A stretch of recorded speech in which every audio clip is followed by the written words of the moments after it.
Hi there. It's been a while. I wanted to show off a cool project that I've been working on, that being a software rendering engine. For those unfamiliar, a software renderer is a graphics engine that runs entirely on your CPU.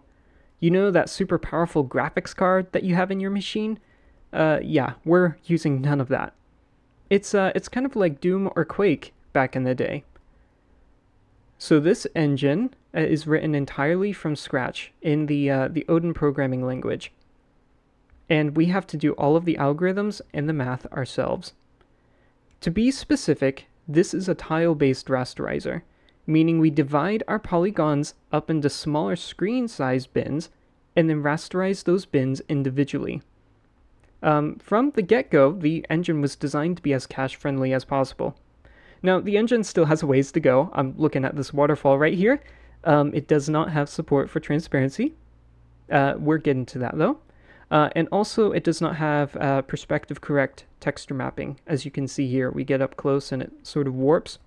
Uh, Currently, it's just a fine. But these features are straightforward enough to implement, and I even have prototypes of them, although I'm still considering how retro I want this engine to be. Um, I was thinking about developing a small fantasy console with this, sort of like Pico 8, but 3D, of course. That's for another day, though. The engine is also very cross-platform. I'll show you that in a moment here. Let me show you Traverse Town as well. This is from Kingdom Hearts, of course. Some of you might notice this. But yeah, the engine is very, very cross-platform, and in theory, it can if your platform can draw an array of pixels to the screen, then it can run this engine. It also needs to accept input, of course, if you want to move around. This scene has a couple texture mapping bugs. That's because of my poor model loader. But let me show you how cross-platform it is.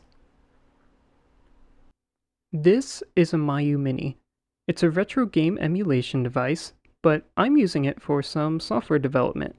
As you can see here, it features a lot of different games, or a lot of different consoles for games. But let's load into the game here. And here we are. Although we're kind of flipped upside down. and also my controls are a bit inverted, as you can see here. But aside from those two quirks, the engine runs flawlessly on here. This device features no 3D graphics whatsoever, and yet I think it can produce some pretty charming graphics. Keep in mind as well, this device is very, very affordable. While I did have to optimize it somewhat to get it running well on this device, I think it's worth noting how incredible the internal hardware actually is. It is more than capable of playing retro 3D games, and I'd love to see more custom software made for it.